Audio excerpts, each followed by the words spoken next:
Ready start. सभापति महोदय, मोहतरम सदरे इजलास, मैं अपनी बात इस वक्त हाउस के सामने उर्दू ज़ुबान में पेश कर रहा हूँ। ये ज़ुबान, इसमें मिठास है। बहुत देर तक हम लोगों ने कड़वाहट का माहौल यहाँ पैदा कर दिया था। मैं इस ज़ुबान में बोलकर चाहता हूँ कि मिठास का रस आपके कानों में घोल दूँ। मैं चाहता हूँ कि आप मेरी ज़ुबान को और इस ज़ुबान के ज़रिए से जो हम बात कहना चाहते हैं उसको समझने की आप कोशिश करेंगे।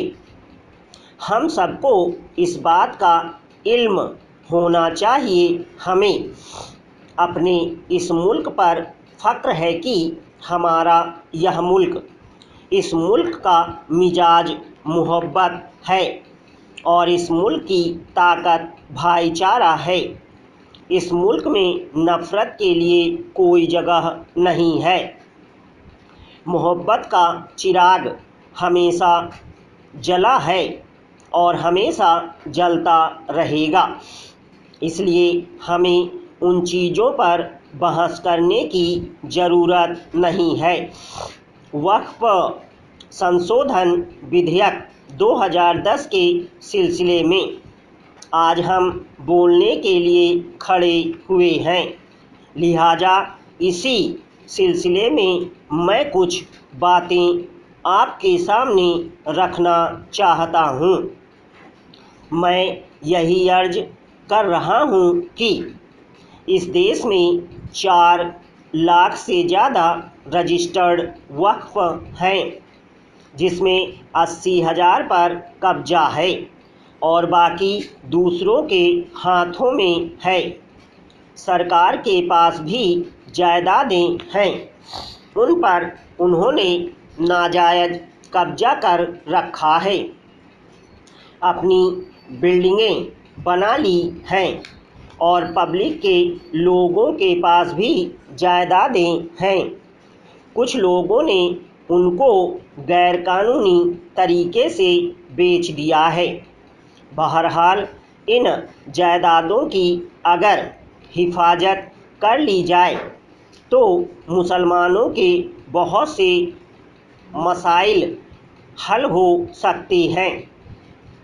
मुसलमानों की तालीम का मामला है, मुसलमानों की सेवाओं का मामला है, समाजी हालत का मामला है। ये सारे हालात तभी सुधर सकते हैं जब मुसलमानों की इक़्तिसादी हालत को ठीक किया जाए, मुसलमानों की तालीम को आगे बढ़ाया जाए, मुसलमानों के बच्चों को तालीम हासिल करने का मौका मिले। तभी इस देश की इतनी बड़ी अक़लियत सुधर सकती है, तो मुल्क भी सुधर सकता है, मुल्क तरक्की कर सकता है। दूसरी बात यह है कि बहुत से ऐसे विशालकाय भवन हैं जो ऐतिहासिक हैं, जिन पर तमाम तरह की नक्काशी की हुई है। ऐसे भवनों पर जहाँ पर कब्जा है उन पर एक पैसा भी किराया नहीं है। किराया लगाए और किराए की वह आय वक्फ बोर्ड को दें या तमाम ऐसे जो कल्याणकारी बोर्ड बने हैं उनको दे, ताकि वह पैसा मुस्लिम भाइयों के बच्चों की बेहतरी और कल्याण के लिए लगाया जा सके। सभापति जी, मैं आपके प्रति आभार प्रकट करना चाहता हूँ कि आपने मुझे वक्फ संशोधन बिल 2010 पर मुझे बोलने का मौका दिया। मैं आपके माध्यम से अल्पसंख्यक कल्याण मंत्री जी को दिल की गहराइयों से मुबारकबाद भी देता हूं कि उन्होंने इस बिल को यहां पेश करके ज़रूरतमंदाना और साहसिक कदम उठाने का काम किया है। देश की आज़ादी को 65 साल हो गए हैं, लेकिन आज तक चाहे केंद्र सरकार हो या राज्य सरकार हो, वक्फ के मामले लगातार उठते रहे, परंतु वक्फ की जायदाद खुर्द बुर्द होती रही। किसी भी सरकार ने सही ईमानदाराना कोशिश वक्फ की जायदाद को मुक्त कराने के लिए नहीं की। उसके अंदर व्याप्त भ्रष्टाचार को और वक्फ के मुतलवली यहाँ तक कि वक्फ के निगराह हैं जो सरकारी अधिकारी हैं, उनके तालमेल से वक्फ की जायदाद खुर्द बुर्द होती है। इन तमाम बातों का इदाला इस बिल में किया गया है, जिक्र किया गया है। हम इसे एक बेहतर कदम कह सकते हैं। सभापति महोदय, कब्रिस्तान, ईदगाह आदि तमाम वक्फ की प्रॉपर्टी थी जिन पर लोग कब्जा कर रहे हैं। उत्तर प्रदेश सरकार उन कब्रिस्तानों, ईदगाहों, मदरसों या बेकार पड़ी ज़मीनों पर सरकारी खर्च से चारदीवारी बनाने का काम कर रही है। वह कार्य शुरू भी हो गया है।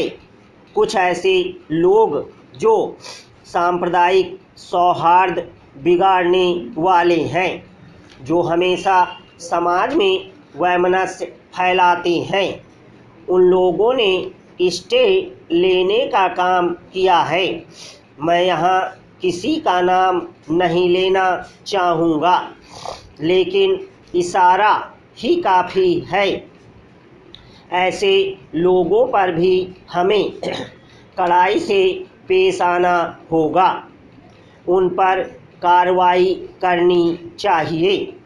तमाम बेकार पड़ी ज़मीनों जिन पर चारदीवारी बन रही है, हमारी सरकार ने अपने घोषणा पत्र में घोषणा की है कि उन पर ज़रूर चारदीवारी बनाएंगे।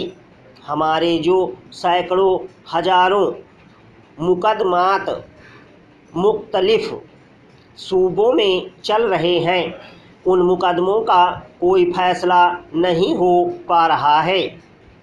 इसलिए जल्द फैसला कराने के लिए और उन्हें ठीक कराने के लिए जो कसूरवार हैं उन्हें सज़ा दिलाई जाए और उनके खिलाफ कार्रवाई की जाए। तब हमारी जायदाद जो दूसरों के कब्जे में है, चाहे सरकारी लोगों के कब्जे में हों, चाहे पब्लिक के कब्जे में हों या अन्य किसी के, तब हमारे पास आ सकती है सरकार के कब्जे में तो बहुत सी है। इसलिए वक्फ की जो जायदाद इस तरह से फंसी है, उसे आज़ाद कराया जाए, हमें हमारा हक दिलाया जाए, हमारी बातों को ध्यान में लाया जाए। आप सभी को धन्यवाद।